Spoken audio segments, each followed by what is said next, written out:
मैं अंकित कुमार इकोनॉमी का अध्यापक इकोनॉमी के छात्रों के लिए महत्वपूर्ण वीडियो लेकर आया हूं। जो भी छात्र यूपीएससी की प्रारंभिक परीक्षा में अपीयर हो रहे हैं या होने वाले हैं, उनके लिए महत्वपूर्ण वीडियो है। इस वीडियो को ध्यान से देखिएगा। जो इसका पीडीएफ है, यानी कि जो एनालिसिस मैं आज करने जा रहा हूं, वह वीडियो यानी कि वो जो पीडीएफ है वो आपको टेलीग्राम ग्रुप में मिल जाएगा। टेलीग्राम ग्रुप का लिंक डिस्क्रिप्शन में दिया हुआ है।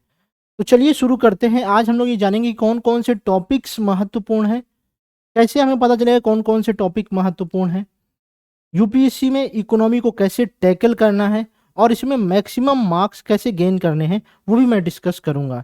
देखेंगे 2013 के अगर पैटर्न को, तो 2013 में अगर क्वेश्चन पूछे गए तो 15, अगर मैक्सिमम क्वेश्चंस अगर इस रूपरेखा में देखें तो 24 क्वेश्चंस मैक्सिमम पूछे गए हैं।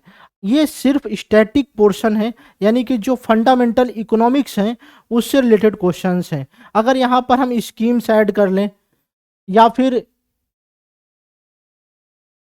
गवर्नमेंट पॉलिसीज को ऐड कर लें, तो वो लगभग क्वेश्चंस 20 से ज़्यादा हो जाते हैं हर साल। तो ऐसी स्थिति में हमारे लिए 20 से 25 क्वेश्चंस इकोनॉमिक्स से आना बहुत चैलेंजिंग पार्ट हो जाता है। अगर जो भी छात्र प्रारंभिक परीक्षा दे रहे हैं, वह मेरा रमेश सिंह की समरी से रिलेटेड वीडियो तुरंत देख सकते हैं। वो किसी भी समय आ सकता है क्योंकि वो एडिटिंग के लिए गया हुआ है।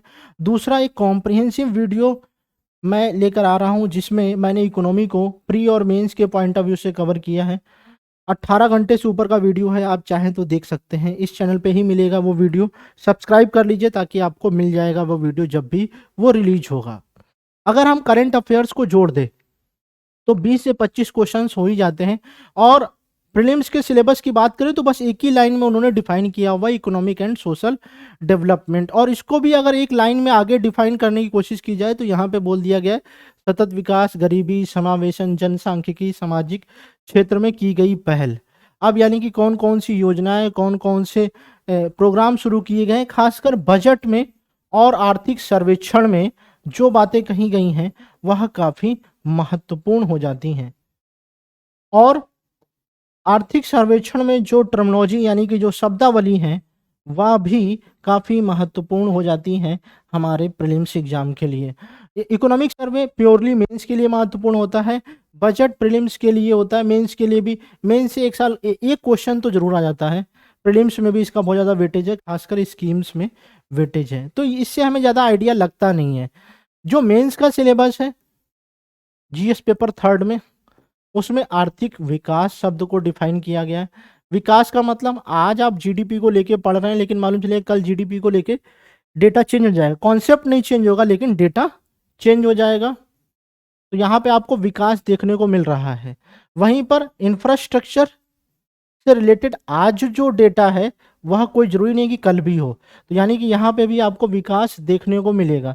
विकास का मतलब क्या होता है? गुणात्मक और मात्रात्मक प्रगति, यानी कि क्वालिटेटिव एंड क्वांटिटेटिव प्रोग्रेस।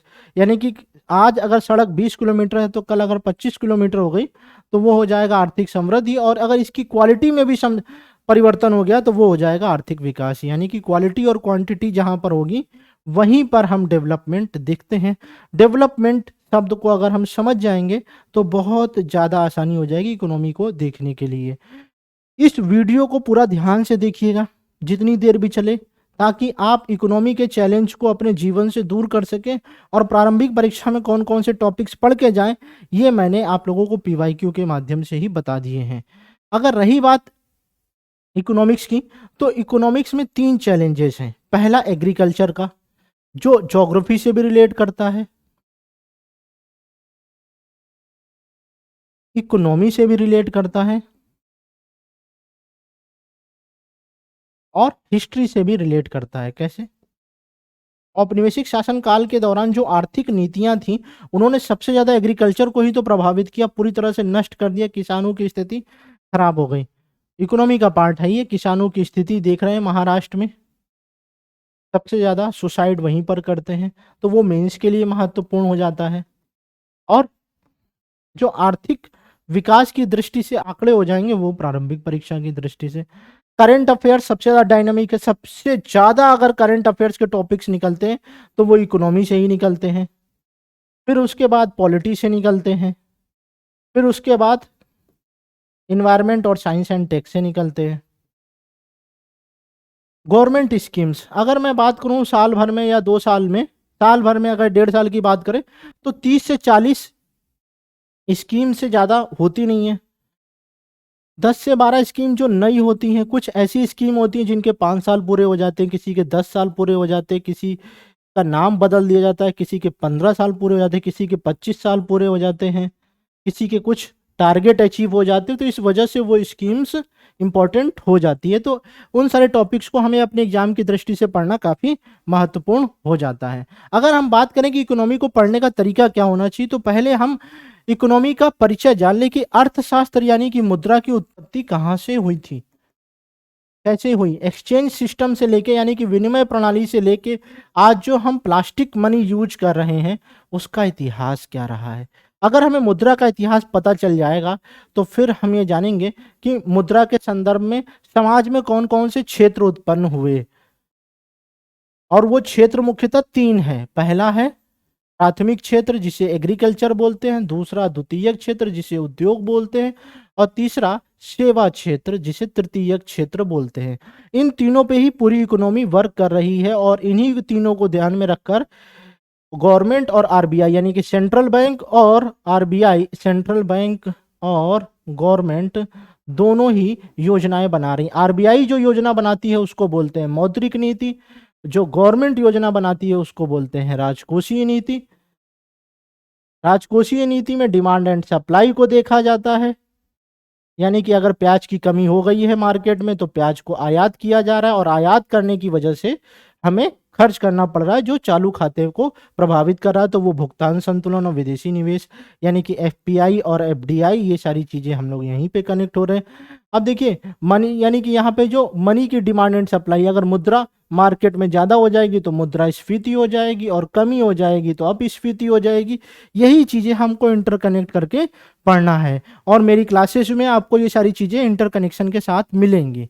अब अगर कोई व्यक्ति है तो फिर उसकी इनकम होगी। अगर कोई राष्ट्र है, कोई अर्थव्यवस्था किसके अनुसार बनती है, किसी सीमित भूभाग और जनसंख्या के आधार पर, यानी कि उसकी एक सीमित भूभाग होगा और उसकी एक लिमिटेड पॉपुलेशन होगी। और अगर अगर उसकी पॉपुलेशन है तो उसकी कोई आय भी होगी और उसे राष्ट्रीय आय बोलते हैं। राष्ट्रीय आय के 4 प्रारूप है, जीडीपी, एनडीपी, जीएनपी और एनएनपी। ये चारों ही राष्ट्रीय आय के स्वरूप है। लेकिन कमेंट सेक्शन में आपको बताना है कि राष्ट्रीय आय के रूप में इन चारों में से किसे लिया जाता है, जीडीपी, एनडीपी, जीएनपी या एनएनपी। कमेंट सेक्शन में आप लोग बताइएगा। तो क्या आपको नहीं लगता ये सारे कोरिलेशंस पढ़ के चलने चाहिए। अगर राष्ट्रीय आय है तो फिर हमें बजट भी बनाना पड़ेगा और बजट करना पड़ेगा तो हमें उसको रिव्यू भी करना पड़ेगा, देखना पड़ेगा, सर्वे करना पड़ेगा। तो सर्वे क्या होता है, जो पास्ट फाइनेंशियल ईयर होता है उसकी रूपरेखा होती है और आगामी भविष्य में क्या रणनीतियां होंगी उसके ऊपर चर्चा होती है। बजट क्या होता है, आने वाले जो आगामी वित्तीय वर्ष होता है उसकी रूपरेखा तैयार की जाती है, कितनी आय आएगी और कितना एक्सपेंस होगा, उन सारी चीज़ों को डिस्कस करेंगे। मुद्रा है तो मुद्रास्फीति होगी, यानी कि या तो उसमें उतार होगा या तो चढ़ाव होगा और या तो फिर संतुलन होगा। और उसी के आधार पर बहुत सारी टर्मिनोलॉजी है जैसे skewflation, stagflation, sleeping inflation, galloping inflation. ये सारी चीज़ें हम लोग मुद्रास्फीति में पढ़ते हैं और मुद्रा ही सब कुछ संचालित करती है। मुद्रा की वजह से ही बैंक चलते हैं और बैंक की वजह से ही बहुत सारे वित्तीय संगठन संचालित होते हैं। तो कुल मिलाकर अगर हम इन चैप्टर्स को कोरिलेट करके पढ़ेंगे तो हमारी एक अच्छी बॉन्डिंग इकोनॉमिक्स के प्रति होगी। आप मुझे ये बताइए कि जरा सा भी आपको डर लगा इनके कनेक्शंस में जब मैं बता रहा था, तो नहीं डर लगा ना। तो आने वाले समय में हम इन सारी चीज़ों को पढ़ेंगे। आने वाली क्लासेस यूट्यूब पर ही होंगी और बहुत ही शानदार होंगी। Right approach to read to economy. अब सही चीजें किस तरीके से इकोनॉमी को टैकल करना चाहिए। देखिए इकोनॉमी बहुत बड़ी रेंज है। आप सोचिए कि एक व्यापारी की दृष्टि से इकोनॉमी का नजरिया अलग होगा, एक स्टॉक मार्केट में पैसा लगाने वाले का नज़रिया इकोनॉमी को पढ़ने का अलग होगा, एक यूपीएससी के छात्र के लिए अलग होगा, एक सामान्य व्यक्ति के लिए अलग होगा, एक एसएससी के छात्र के लिए अलग होगा। तो हमें कैसे पता चलेगा कि हमें इकोनॉमी में किन-किन चीज़ों को कैसे पढ़ना है? तो वह 2 चीज़ें हमें बताती हैं, पहला होता है हमारा सिलेबस और दूसरा होता है पीवाईक्यू। सिलेबस हमें बस थोड़ा बहुत डिफाइन कर देता है कि ये चीज़ें पढ़नी है। सिलेबस को भी बहुत 360 डिग्री में अगर हम कवर करेंगे, तब जाकर हमें पता पड़ पाएगा कि हाँ, ये टॉपिक्स इम्पोर्टेंट है, ये नहीं है। तो हमें उसके लिए दूसरी हेल्प पड़ती है पीवाईक्यू। पीवाईक्यू अभी हमने बताया कि 15 से 20 क्वेश्चंस पूछे जाएँगे और हर साल इन्फ्लेशन से क्वेश्चन रहेगा, हर साल बैंकिंग से क्वेश्चन है, हर साल बजट से क्वेश्चन है, हर साल न्यू टर्मिनोलॉजी से रिलेटेड क्वेश्चन है। तो ये सारी चीज़ें हमें कहाँ से पता चली? पीवाईक्यू से पता चली। तो उसके लिए हमें करंट अपडेट रखना ही पड़ेगा, जो नई टर्मिनोलॉजी है, कुछ प्रमुख शब्दावलियाँ जो है यूज़ हो गई हैं, कुछ नए अपडेट हो गए हैं, चाहे वो स्कीम्स के रूप में हो, चाहे वो मॉनेटरी पॉलिसी के रूप में हो, चाहे वो गवर्नमेंट पॉलिसी के रूप में हो। जितनी भी जटिल अवधारणाएँ हैं, जैसे नियो बैंक आपने देखा है अभी काफ़ी चर्चा में है, तो इस साल पूछे जाने के चांस भी बहुत ज़्यादा बन जाएँगे। तो उन चीज़ों को हम लोगों की व्यावहारिक समझ होनी चाहिए। फिर बेसिक कॉन्सेप्ट की क्लैरिटी होनी चाहिए। सबसे पहला स्टेज तो यहीं से शुरू होगा। तो अगर आप इकोनॉमी पढ़ लेंगे तो काफ़ी दिक्कतें कम हो जाएँगी। क्यों? क्योंकि सबसे पहले मैं बताता हूँ मुद्रा कैसे आई। सबसे बड़ी चीज़ मनुष्य के लिए क्या है? धन। तो धन व्यवहार में क्या आया? सिंधु घाटी सभ्यता में मुद्रा क्या थी? तो मालूम चलेगा वहाँ पर जो गाय थी वह मुद्रा के रूप में, यानी कि जिसकी इम्पोर्टेंस बहुत ज़्यादा हो। तो गाय ही सबसे बड़ा धन हुआ करता, जिसे पशुधन बोलते थे। और बाद में लोगों के लिए वो सब कुछ मनी के रूप में काम करने लगा। लोग एक्सचेंज करने लगे, पहले दूध का, फिर पशुओं का एक्सचेंज करने लगे। फिर धीरे धीरे क्या हुआ, लोग अन्य वस्तुओं का आदान प्रदान करने लगे, वहीं से एक्सचेंज सिस्टम आया। तो ये सारी चीज़ें हमें कहाँ से पता चली? इतिहास से पता चली। ऐतिहासिक जो फिनोमेना था उसके हिसाब से हमें सारी चीज़ें पता चली। तो मैं उसी हिसाब से बताऊँगा। फिर मालूम चलेगा भारत के लिए पढ़ रहे हैं, तो भारत का ऐतिहासिक बैकग्राउंड क्या रहा, भारत का आर्थिक यात्रा जिसे बोलते हैं, वो जानेंगे। और उस आर्थिक यात्रा में बहुत सारी चीज़ें हुई, उनको कनेक्ट करते-करते बहुत सारी चीज़ें व्यवहार में आई। बैंक आए, राष्ट्रीयकरण हुआ, फिर प्राइवेटाइज़ेशन हुआ, फिर विदेशी बैंक आए, एफडीआई या सारी चीज़ों को इंटरकनेक्ट करके मैं पढ़ाऊँगा, जिससे आपकी बॉन्डिंग बहुत अच्छी हो जाएगी और इकोनॉमिक्स से डर खत्म हो जाएगा। तो हॉट टॉपिक क्या है हमारे आने वाले एग्जाम के लिए, खासकर प्रीलिम्स के लिए? बैंकिंग, जैसे शैडो बैंकिंग हो गई, बैंक बोर्ड ब्यूरो हो गया। ये टॉपिक्स ऐसे हैं जो इस साल पूछे जा सकते हैं। नेशनल इनकम, अभी मैंने बताया जीडीपी क्या होती है,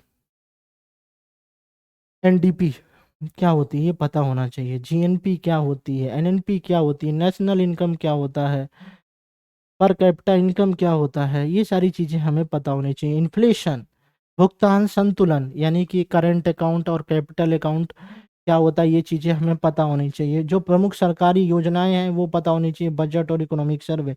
इन सारी चीज़ों को अगर आप प्रीलिम्स के समय पढ़ के जाएंगे, आप यहाँ पर प्लेटो का जो 80-20 फॉर्मूला है वो अप्लाई कर सकते हैं। वो क्या होता है? 20% सिलेबस में से 80% चीज़ें पूछी जाती है। तो ये मान लीजिए आपका 20% है और इसी में से इकोनॉमी के 80% क्वेश्चंस पूछे जाएँगे। चाहे आप हाई स्कूल उठा लीजिए, चाहे इंटर उठा लीजिए, चाहे अपना ग्रेजुएशन उठा लीजिए। जो 20% भाग होता है वो सबसे ज़्यादा होता है, जिनसे ज़्यादा क्वेश्चंस पूछे जाते हैं। तो वो यही टॉपिक्स हैं जिनको आपको बहुत अच्छे से पढ़ के जाना है। अगर मैं बैक करूँ तो यहाँ से आप आइडिया ले सकते हैं। कि यानी कि कृषि उद्योग और सेवा क्षेत्र, ये सारे टॉपिक्स बस पढ़ के जाइए, इतने ही टॉपिक्स। देखिएगा आपके प्रीलिम्स के क्वेश्चंस बहुत स्ट्रांग बन जाएँगे। इसमें बस एक चीज़ ऐड करनी है, इसमें कॉन्सेप्ट, इन टॉपिक्स में कॉन्सेप्ट की clarity plus fact plus analysis, ये सारी चीज़ें ऐड कर दीजिए और उस टॉपिक को 360 डिग्री से कवर कर लीजिए। यानी कि अगर मुद्रा है तो मुद्रा क्या होती है, व्यवहार में कैसे आई, इसका रोल क्या है वर्तमान में, इसके स्वरूप क्या हैं, इन पर नियंत्रण कैसे किया जाता है, नई मुद्रा कैसे व्यवहार में आती है, भविष्य क्या हो सकता है मुद्रा का? इस मुद्रा की वजह से यूपीआई आया, यानी कि डिजिटल मुद्रा। ये सारी चीजें देख रहे हैं, आपको 360 डिग्री पढ़ने का नजरिया डेवलप कर रहे हैं। इन सारी चीज़ों को समझने की कोशिश करिए। अब मैं आप लोगों को वो बताऊंगा जो आप लोगों के लिए काफ़ी हेल्प करेगा। क्वेश्चंस 3 तरीके के होते हैं, एक इजी और हार्ड। प्रश्न कभी भी कठिन नहीं होते हैं, उनके जो विकल्प होते हैं वो उसे आसान या कठिन बनाते हैं। तो हमें क्या करना पड़ेगा, मेथड को समझना पड़ेगा कि इजी क्वेश्चंस किन्हें बोलते हैं और मीडियम क्वेश्चंस किसे बोलते हैं और हार्ड क्वेश्चंस किसे बोलते हैं। अब आप सोचिए कि ये जो क्वेश्चन पूछा गया, 8 मूल उद्योगों के सूचकांक में निम्नलिखित में से किसको सर्वाधिक महत्व दिया गया है। अब आप सोचिए कि आपको ये फैक्ट क्लियर है तो आप तुरंत बता देंगे कि हाँ, this is the correct answer. अब रुपए की परिवर्तनीयता से क्या तात्पर्य है, यहाँ पे आपको पता है कि यहाँ ऑप्शंस में कोई दिक्कत नहीं होगी। यहाँ पर भी देखिए फैक्ट बेस्ड क्वेश्चन है, आपको पता है तो ये आपके लिए इजी हो गया, अगर नहीं पता तो आपके लिए यही क्वेश्चन हार्ड हो गया। तो मैंने इसको किस आधार पे, औसतन आधार पर इजी और हार्ड की कैटेगरी में डिवाइड किया है। ये पीडीएफ में दे दूंगा, ठीक है, जिससे आपको हेल्प हो जाएगी। आगे मीडियम क्वेश्चन को देखते हैं कि मीडियम क्वेश्चंस कहते हैं त्वरित वित्तीयन प्रपत्र और वित्तीय ऋण सुविधा निम्नलिखित में से किस एक के द्वारा उधार दिए जाने के उपबंधों से संबंधित है। आप सोचिए कि ये थोड़ा सा क्या हो गया, थोड़ा सा आउट ऑफ रेंज हो गया, सबके लिए इजी नहीं होगा। जिन लोगों ने पढ़ा होगा उन लोगों के लिए इजी होगा। तो ये मीडियम कैटेगरी में मैंने डाल दिया। ये पीवाईक्यू ही है जिनके आधार पर मैंने मीडियम और इजी हार्ड की कैटेगरी डिफाइन की है। अब हम लोग आते हैं हार्ड की कैटेगरी। अब ये हार्ड क्यों हो रहे हैं, क्योंकि इनके ऑप्शंस देखिए पढ़ने में इतने जटिल होते जा रहे हैं और हमारे लिए मुश्किल हो जा रहा है कि क्या आंसर सही होगा। इस प्रकार से हम अपनी तैयारी को बेहतर कर सकते हैं। इन सारी चीज़ों के लिए आप टाइम दीजिएगा और ये जो भी बिगनर्स हैं वो इन क्वेश्चंस को मत देखिएगा, नहीं तो डर जाएंगे। वो तो मैंने बस एक प्रस्तुतिकरण प्रेजेंटेशन आपके सामने प्रस्तुत कर दिया जिससे आप जान सके कि इजी, हार्ड और मीडियम कैटेगरी क्या होती है। ओवरऑल मैंने आपको बता दिया कि इकोनॉमिक्स की तैयारी कैसे करनी है, किन टॉपिक्स को पढ़ना है और कैसे पढ़ना है। इन सारी चीज़ों को आप लोग अपनी डायरी में, अपने मेज के सामने लिख लेंगे तो काफ़ी हेल्प होगी। और इकोनॉमी को लेके अगर कोई भी डर या कोई भी डाउट हो तो भी आप मुझसे कमेंट सेक्शन में पूछ सकते हैं। मिलेंगे हम लोग अगले वीडियो में जहां पर हम लोग डिस्कस करेंगे इकोनॉमी को कॉम्प्रिहेंसिवली प्री और मेंस के पॉइंट ऑफ व्यू से। ये एक अलग वीडियो होगा, बहुत लंबा वीडियो होगा जहां पे फुल इकोनॉमी होगी कवर। दूसरा वीडियो होगा जहां पे हम रमेश सिंह की समरी को कवर करेंगे। इससे हम लोगों की बहुत ही अच्छी तैयारी हो जाएगी। ये दोनों ही वीडियो आप लोगों को देखना जरूरी है अगर आप इकोनॉमिक्स को आसान बनाना चाहते हैं और हिंदी माध्यम के छात्र अपनी तैयारी को बेहतर करना चाहते हैं। तो इस चैनल को सब्सक्राइब कर लीजिए। अगर वीडियो अच्छा लगे तो अपने दोस्तों को जरूर शेयर करिए। Thank you so much.